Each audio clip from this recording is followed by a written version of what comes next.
சாய் கபல் கொடுங்க அப்படிங்க. இதை பார்க்கின்ற போது எனக்கு பயம் வந்துருக்கு. சாய் கப்னா என்ன பொருள் எனக்கு இது ஏதாவது தெரியுமா? சாய் கப்னா சாயா கடை. சாயாங்கிறது சாய் கபல் கொடுங்க. திரும்ப சொல்லிடலாமா? வாங்க முழுக்க வாங்குறீங்களா? அதே ரியாஸ் பிரியாணி கடை உங்க முதலாளி. இதுல என்ன பிளேவர் தெரியுமா உங்களுக்கு?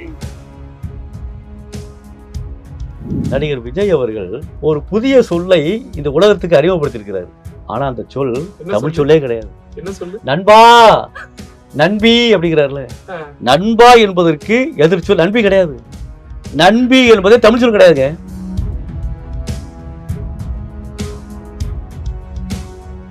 எங்க ஃப்ளெக்ஸ் பேனர் இருந்தாலும் அங்க நீங்க இருக்கீங்களா? எப்படி? அங்கே தமிழ் பிழையாக எழுதப்படுகிறது. அதை திருத்தம் செய்வதற்கு நான் போய் நிக்கிறேன், அவ்வளவுதான். உங்களுக்கு அதை பார்த்தா கோவம் வருது? பயங்கர கோவம் வருது. தமிழுக்கும் அமுதென்று பேர், இன்ப தமிழங்கள் உயிருக்கு நேர், அவ்வளவுதானே. தமிழாகவே பேசுகிறோம், தமிழாகவே நடக்கிறோம், தமிழாகவே உண்கிறோம். நீங்க பதில ரொம்ப மோசமான ஒரு ஃப்ளெக்ஸ் எதை சொல்லுங்க? கட்டண கழிப்பறை இருக்கு பாத்தீங்களா, மதுரை மாட்டுத்தாவணியில. அங்க குளியல் அறைன்னு போட்டிருக்காங்க. குழியில சிறப்பு நகர அள்ளி போட்டு குளியல் அறைன்னு போட்டிருந்தாங்க. அப்படின்னா என்னது? குளிக்கல விழக்கூடிய அறை. தப்புனா என்ன, தவறுனா என்ன? தப்பு அப்படின்னா தெரியாம செய்யறது, தவறு என்பது தெரிந்து செய்வது. தமிழகத்தில் போர்வாளிகள் அரசியல் பதாகலாம் ஒட்டுவாங்கல்ல, அதுல தாக்கு பதில் தீ போட்டிருக்காங்களே, இப்ப வாசிங்க. தமிழகத்தின் போர்வாளி இருக்கு, அப்படியே இருக்குது. பிரிஞ்சி சாதம் எழுதி வச்சிருக்காங்க. அது பிரிஞ்சி சாதம் நம்முடைய சொல்லே கிடையாது. சாதம்ங்கிற தமிழ் சொல் கிடையாது. அதுல பிரிஞ்சியில் வேற சேர்த்திருக்கீங்களா? குழந்தைக்கு நல்ல தமிழ் பேர் இருக்கு. நான் பேர் சொல்லுங்க, பேர் சொல்லுங்க கேக்குறேன். ஆமா, அதுக்கு நீங்க தான் நல்ல பேர் சொல்லுங்க. திண்ணன். திண்ணன்னா எல்லாரும் சாப்பிடுறதா? ஐயோ.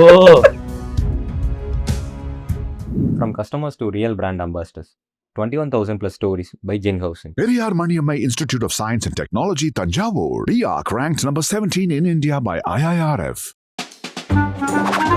மனுஷனாவீங்க ஒரு ஈவிரக்கம் இல்லாம நடந்துக்கிறாங்க. வணக்கம் கதிரவன் சார்.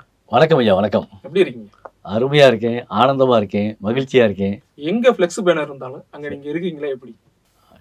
அது எப்படின்னா, அங்கே பிழை இருக்கிறது, அதனால நிக்கிறேன். எங்க தப்பு இருந்தாலும் அங்க இருப்பீங்க. ஆமா, அங்கே தமிழ் பிழையாக எழுதப்படுகிறது. அதை திருத்தம் செய்வதற்கு நான் போய் நிக்கிறேன், அவ்வளவுதான். உங்களுக்கு அதை பார்த்தா கோவம் வருது? பயங்கர கோவம் வரும் எனக்கு. ஏன்னா தமிழை தப்பு தப்பா எழுதுறாங்க. சங்கம் வைத்து தமிழ் வளர்த்து வாழக்கூடிய இந்த தமிழ்நாட்டில் எங்கு பார்த்தாலும் பிழைகள் தென்பட்டால் இதையே ஒரு குழந்தை பார்க்கறதுல இதுதான் சரி நினைச்சிட்டு போயிட்டாங்கன்னா அதுதானே பயமா இருக்கு எனக்கு. நீங்க என்ன வேலை பார்க்குறீங்க? நான் தமிழாசிரியராக இருக்கிறேன். சிவகங்கை பக்கத்தில் சோழபுரம் அப்படிங்கிற ஊர். அந்த ஊரில் சுத்தானந்த பாரதி தேசிய வித்தியாலயம் உயர்நிலைப் பள்ளியில் தமிழாசிரியராக பணிபுரிந்து வருகிறேன். எந்த கிளாஸ் வரைக்கும் கிளாஸ் எடுப்பீங்க? நான் 6ஆம் வகுப்பிலிருந்து 10ஆம் வகுப்பு வரைக்கும் தமிழ் ஆசிரியராக இருக்கிறேன். என்னுடைய சொந்த ஊர் சிவகங்கை மாவட்டம் காரைக்குடி. காரைக்குடிக்கு அருகே இருக்கக்கூடிய பாதரக்குடி அப்படிங்கிற ஊர் தான். எப்படியெல்லாம் தமிழை கொலை பண்றாங்கன்னு நினைக்கிறீங்க? எப்படி கொலை பண்றாங்கன்னா, பாருங்களேன், தமிழகத்தில் போர்வாளிகள் அரசியல் பதாகலாம் ஒட்டுவாங்கல்ல, அதுல தாக்கு பதில் தீ போட்டிருக்காங்களே, இப்ப வாசிங்க. தமிழகத்தின் போர்வாளி இருக்கு, அப்படியே இருக்குது. தமிழகத்தில் போர்வாளை என்பது பதிலாக தமிழகத்தின் போர்வாளை போட்டா அது எப்படி ஏத்துக்கிறது? அப்ப இது கொலை பண்றது கிடையாதா? தமிழகம் தானே சரியானது, அப்ப தமிழகம் போடக்கூடாதுல்ல. இது யாரோட தப்புன்னு நினைக்கிறீங்க? அந்த பிளெக்ஸ் அடிச்சவரோட தப்பா இல்ல எழுதி கொடுத்தவரோட தப்பா? பிளெக்ஸ் அடிச்சவரோட தப்பே கிடையாது. கொடுக்குறாங்க. இப்ப உங்களுக்கு கல்யாணம் நடக்குது, கல்யாண பத்திரிக்கை அச்சகத்துல கொடுக்குறீங்க. அச்சகத்துல இருக்கிற என்ன செய்வாரு? அடிச்சுட்டு என்ன செய்வாரு? கையில் கொடுப்பாரு. அவரு கொஞ்சமா தமிழ் தெரிஞ்சிருக்குங்களா? தெரியணும். இப்போ வடநாட்டுக்காரர்ல கொண்டாந்து பாட்டி டைப் அடிக்க சொன்னா என்ன செய்வீங்க? அவனுக்கு என்ன தமிழ் தெரியுமா? தெரியாதுல்ல. அப்ப நம்ம தான் என்ன செய்யணும்? அதை பார்க்க முழு பொறுப்பு அவர்தான். அவர்தான் உடையவரைத்தான் சாரும். இந்த ஜூஸ் கடையில எல்லாம் ஜீஸ் கடைன்னு எழுதி வச்சிருக்காங்கல்ல. ஜூஸ் கடை, அதாவது அதான் சொல்றீங்கள, நீங்க ஆங்கில வார்த்தையை அப்படியே எழுதினால் தவறு. குளிர்பானம். சரி, இந்த பிரிஞ்சி சாதம்னு எழுதுறாங்கல்ல, அதை எப்படிலாம் எழுதுறாங்க? எப்படி? பிரிஞ்சி சாதம்னு எழுதி வச்சிருக்காங்கல்ல. அது பிரிஞ்சி சாதம்ங்கிறது நம்முடைய சொல்லே கிடையாது. சாதம்ங்கிறது தமிழ் சொல் கிடையாது. அதுல பிரிஞ்சியில் வேற சேர்த்திருக்கீங்களா? பிரிஞ்சியும் தமிழ் சொல் கிடையாது, சாதம்ங்கிறது தமிழ் சொல் கிடையாது. சோறு என்பது அழகான தமிழ் சொல். வடமொழி சொற்களுக்கு தமிழ் சொல்லுக்கு சில வித்தியாசம் இருக்குது. பிரித்து பொருள் தந்தால் அது நம்முடைய சொல். பிரித்து பொருள் தரவில்லை என்றால் அது வடமொழி சொல், அது பிறமொழி சொல். அலங்காரம். அலங்காரம்னா அலங்கரிக்கிறது. என்ன அலங்கரிக்கிறது? இடத்தை அலங்கரிக்கிறீங்க. அப்ப அலங்காரத்தை பிரிங்க. அலங்காரம். அலங்கு கூட்டல் ஆரம். அலங்கு கூட்டல் காரம். அலங்குனா பொருள் இல்லை. ம். ஜோ அப்படிங்கிறது தமிழ் சொல்ல கிடையாது. ஜோதிகா அப்படி சொல்றோம்ல, அது தமிழ் சொல்ல கிடையாது. ஜோதிகாவே தமிழ்நாடு கிடையாது. ஜோதிகா தமிழ்நாடு கிடையாது. ஜோதியாங்கிற பேரே தமிழ் சொல்ல கிடையாது. அப்புறம் எப்படி அது வரும்? குழந்தைக்கு நல்ல தமிழ் பேர் வைக்கணும், ஆமா. ஒரு பேர் சொல்லுங்கன்னு ஃபேஸ்புக்ல கேக்குறாங்க. ஆமா. அதுக்கு நீங்க தான் நல்ல பேர் சொல்லுங்க. திண்ணன். ம். திண்ணன்னா எல்லாரும் சாப்பிடுறதா ஐயோ அது கிடையாது. இப்ப நீங்க கேட்டதுனால சொல்றேன். இப்ப திண்ணன் சொல்லும் போது 2 சுழி இன்னும் போட்டு திண்ணன் போட்டீங்கன்னா திங்கிறவனுக்கு பொருளை குறிக்கும். 3 சுழி நான் போட்டு இன்னும் போட்டு திண்ணன் போட்டீங்கன்னா என்ன பொருள்? சொல்லுங்க. வலிமையானவன். திண்ணைன்னு பேர் இருக்குல்ல, திண்ணை. திண்ணையில உட்கார அதெல்லாம் சொல்றீங்கல்ல, இப்ப திண்ணைன்னு ஏன் பேர் வந்துச்சு? ஸ்ட்ராங்கா இருக்கு. திண் என்றால் வலிமை. சரி, புரோட்டாவா இல்ல பரோட்டாவா? PAROTTA பரோட்டா அப்படிதான் வரும். வாசிக்கின்ற பொழுது நம்ம பரோட்டான்னு சொல்லி வாசிக்கிட்டு இருக்கோம். புரட்டி போடுவதால் புரோட்டான்னு சொல்லுவாங்க. போட்டு விட்டாலும் அடிக்கிறீங்க. பூரின்னு ஏன் பேர் வந்துச்சு? அது பூரிச்சு வர்றதுனால பூரியா? இது தெரிஞ்சுக்கிட்டீங்களா? பூரித்து வருவதால் பூரி. இப்போ உங்களுக்கு ஒரு சின்ன டெஸ்ட். நடையம்னா என்ன? நடையம். நடையம். நடையம் என்றால் தெரியல. செருப்பு. அதை சொல்றீங்களா? சரி, நடையம் என்றால் செருப்பு நீங்க சொன்னீங்கல்ல, நான் சொல்லவா? சொல்லுங்க. செருப்பு ஏன் பேர் வந்துச்சு? அதை நீங்க தான் சொல்லணும். செருகுவதால் செருப்பு. ஆமா, நடையம் என்று சொல்லுகின்ற பொழுது நடந்து செல்வதால் நீங்க சொன்னீங்கல்ல. செருப்பு என்பதற்கு பேர் காரணம் செருகுவதால் செருப்பு. நாராங்கினா என்ன? நாராங்கி தெரியல. நாராங்கி இந்த லாக் பண்ணுவோம்ல கதவை, அதுக்கு பேர் தான் நாராங்கி. ஊட்டுக்குழினா என்ன? ஊட்டுக்குழி. ஊட்டுக்குழி நீ சொல்லுங்க, நான் சொல்றேன். ஊட்டுக்குள்ள சின்ன ரூம். ஊட்டுக்குழினா சின்ன அறை, சிறிய அறை. வேற ஏதாவது முக்கியமான இடங்கள் நீங்க தப்பு கண்டுபிடிச்சிருக்கீங்களா? இருக்குங்க. அந்த தீயணைப்பு நிலையம் இருக்கு பாத்தீங்களா, அதுல வந்து மீட்பு பணிகள்ங்கிறது போட்டிருப்பாங்க. மீட்பு பணிகள் தான் போட்டிருப்பாங்க. மீட்பு பணிகள் இப்போ வரணும். ஏன் வரணும் அப்படின்னா, மீட்பு அப்படிங்கிறது பண்டோடர் குட்டியில வரும். அப்போ பண்டோடர் குட்டியில வரதை தொடர்ந்து கண்டிப்பாக ஒற்றெழுத்து வரும். இப்போ மீட்பு பணிகள் சொல்லும் போதே வருது இல்லை, இப்போ வருது இல்லை. அப்போ தீயணைப்பு மீட்பு பணிகள் ஒண்ணுமே இல்லை. இந்த கீழ்ப்பாக்கம் இருக்குல்ல, மெட்ரோ இருக்குல்ல, கீழ்ப்பாக்கம் போட்டிருக்காங்க. இப்போ போடாம கொட்டை எழுத்துல போட்டிருக்காங்க. நீங்க சொன்னீங்களா? அதை இன்னும் சொல்லல, வரும்போதே பார்த்தேன். முன்னர் கேசா தப்ப அல்வழி இயல்பும் மிகழும் ஆகும்னு ஒரு விதி ஒன்று இருக்குது. அந்த விதிப்படி எங்கெங்கெல்லாம் சிறப்புலகிற இல்லு வருதோ அதை தொடர்ந்து கண்டிப்பாக ஒற்றெழுத்து வரும். கல்யாண பத்திரிகைகள் அந்த பேனர்லாம் என்ன மாதிரி தப்பாலாம் எழுதுறாங்க? முதல்ல திருவளர் செல்வன் போடுறாங்க.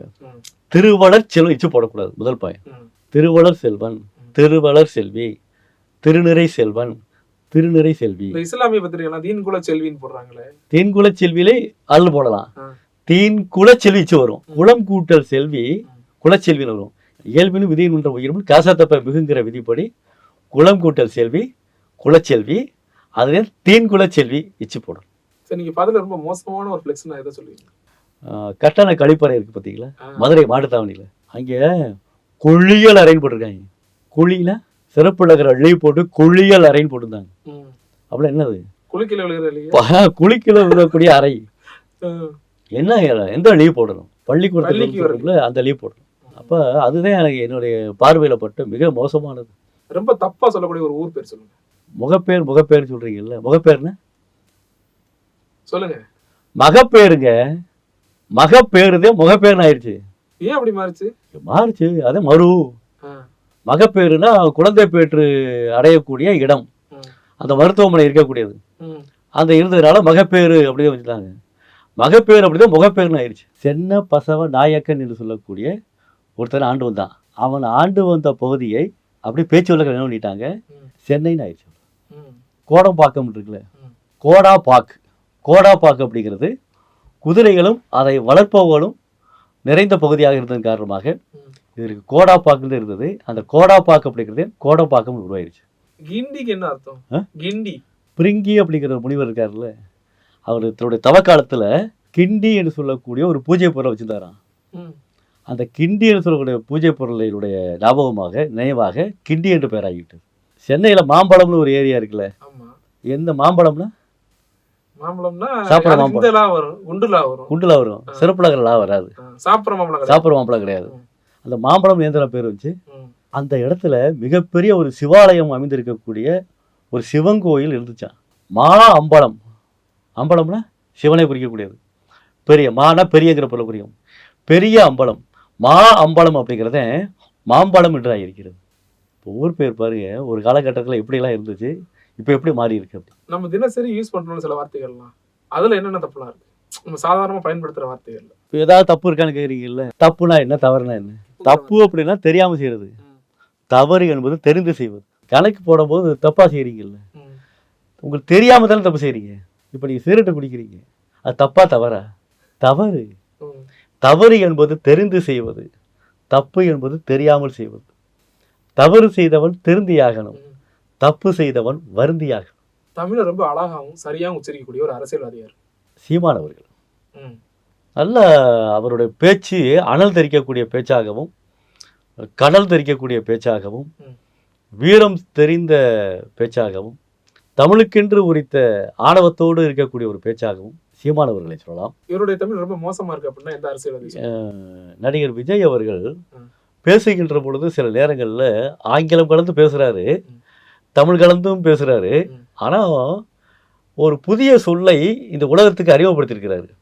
ஆனால் அந்த சொல் தமிழ் சொல்லே கிடையாது. என்ன சொல்லு? நண்பா, நண்பி அப்படிங்கிறாருல. நண்பா என்பதற்கு எதிர்ச்சொல் நண்பி கிடையாது. நண்பி என்பதே தமிழ் சொல் கிடையாதுங்க. நண்பி அப்படிங்கிறது தமிழ் சொல் கிடையாது. நண்பா அப்படின்னா நண்பன், நண்பர் அப்படிங்கிறது அவ்வளவுதான். இப்ப தோழன் அப்படின்னா தோழி, சிறுவன்னா சிறுமி, மாணவன்னா மாணவி, நண்பன்னா நண்பன் தான். நண்பன் என்பதற்கு பெண்பால் பேர் கிடையாது. ஆனா இன்னைக்கு என்ன வருவாங்க? கிடையாது, எதுவுமே கிடையாது, எதுவுமே கிடையாது. நண்பன் என்றால், நண்பர் என்றால் ஆணையும் குறிக்கும் பெண்ணையும் குறிக்கும். நண்பன் என்றால் ஆடை மட்டும் குறிக்கும், அவ்வளவுதான். நண்பன் ஏன் ஆடை குறிக்குது அப்படின்னா, நண்பு கூட்டல் அன்கிறது ஆண்பால் வினைமுற்று விகுதி. அதே நண்பன் என்பதை நண்பல் தானே சொல்லணும். நண்பன் அப்படிங்கிறத நண்பல் தான் சொல்லணும். விஜய் பேசுறது தப்பு தான், தவறு இல்லை. நண்பி என்று அவர் சொல்லவே கூடாது. அதை கண்டிப்பாக அவர் திருத்திக் கொள்ள வேண்டும். ஏன்னா ஒரு சொல்லை அதிகமாக உச்சரிக்க சொல்ல சொல்ல என்னாகும், உண்மையாகிவிடும். இப்ப அவர் சொல்லி எல்லாரும் அதை சொல்ல ஆரம்பிச்சிட்டாங்களா? சொல்லக்கூடாது. அப்படி சொன்னார்கள் என்றால் அது தவறு, இலக்கண பிழையானது.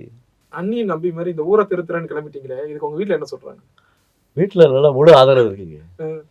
வீட்டுல ஆதரவு இல்லைன்னா இங்கெல்லாம் வர முடியாது. ஏன்னா முழுக்க என்னுடைய மனைவி மக்கள் என்ன செய்யறாங்க, இதற்கு ரொம்ப ஆதரவாக இருக்காங்க. யார் உங்க வீடியோ எடிட் பண்றது? நானே தான் அதை செய்து கொண்டிருக்கிறேன். நானே தான் அந்த காணொலியும் எடுக்கிறேன். முன்னால நிறுத்தி ட்ரைபேடுக்கு நிறுத்திய?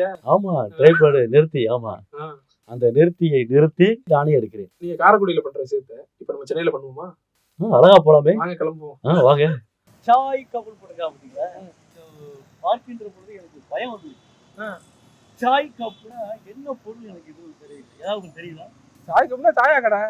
சாயாங்கிறது சாய் கப்புன்னு போட்டுருக்காங்க. அந்த சாய் கப்புல இச்சு முதல் போட்டுருக்காங்க.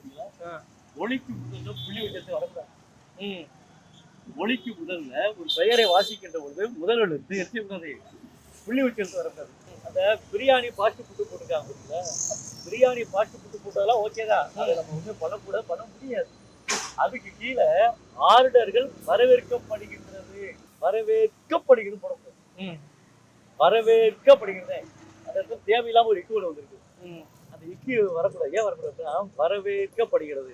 அந்த வரவேற்கப்படுகிறதுல இரு இருக்கு பாத்தீங்களா? இருங்கிறது வழியில மெய்யெழுத்து. அப்ப இருக்கு பக்கத்துல ஒற்று வந்து நீக்கிறது. சரிப்பா, சொல்லிடலாமா? வாங்க ஒரு நிமிஷம் வாங்குறீங்களா?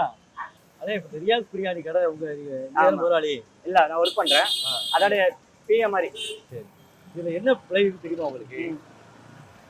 இப்ப நீங்க என்ன செய்யணும், வரவேற்கப்படுகிறது அப்படின்றது அதுல வந்து பெரிய இருக்கு பக்கத்துல ஒரு புள்ளி வச்சு எழுத்து இக்கு போட்டிருக்கு. சரி, போடக்கூடாது. அதை வந்து நம்ம கொடுக்கும்போது order Riyas biryani, chicken biryani, mutton biryani, beef biryani நம்ம பேக்ஸ் நம்ம ஆர்டர் கொடுத்தோம். அது பிரிண்டிங் மிஸ்டேக் வந்து நம்ம அவங்க தான் கேட்க முடியும். புரியுங்களா? அதை எடுத்து வந்து அவங்களும் மாட்டிட்டாங்க, அவங்களும் ஃபிக்ஸ் பண்ணிட்டாங்க. அது இப்போதான் இது வரைக்கும் இத்தனை வருஷத்துல யாரும் கண்டுபிடிச்சது கிடையாது. நீங்க கண்டுபிடிச்சி சொல்றீங்க, அது நான் வந்து திருத்திக்கிறோம். நான் வாட்டி ஆர்டர் பண்ணா நான் வந்து நம்ம திருத்திக்கணும். சரிங்களா? உண்மையாவே ஏற்றுக்கொண்டிய பாத்தீங்களா? ஆமா, ஏன்னா அதை சொன்னாதானே எங்களுக்கு தெரியும். அண்ணா ஒருத்தர் சொல்லாம தெரியாதுல்ல. நட்டு கூட்டல் கடை, நட்டு கடை இக்கு வரணும். நட்டுங்கிறது நம்முடைய சொல்லு கிடையாது, அது ஒரு பிரமொழி சொல்லு. நட்டு என்பதற்கு அழகான தமிழ் சொல் கோழினி அப்படிங்கிறது. கோழினி கோ போட்டு பொதுலகிற லீ போட்டு 2 சொல்லி நீ கோழினி அப்படிங்கிறது. இந்த கோழினா கோள்கள் சொல்றப்ப கோள்கள் போற வட்ட பார்த்தா இருக்குது. அதனை போல இது இருப்பதால் இதற்கு கோழினி என்று தமிழில் பெயர். ஆனா நட்டுன்னு வச்சுக்கிறாங்க. லட்டுன்னு பிறமொழி சொல்லாக இருந்தாலும் கடை என்று சொல்லக்கூடிய தமிழ்ச்சொல் வர்றதுனால லட்டு கூட்டல் கடை லட்டு கடை இக்கு வரணும். சிறப்பா பேசுனீங்க. வாழ்த்துக்கள். வாழ்த்துக்கள். From customers to real brand ambassadors. 21,000 plus stories by Jen Housing. Periyar Maniammai Institute of Science and Technology, Tanjavur. RIAC ranked number 17 in India by IIRF.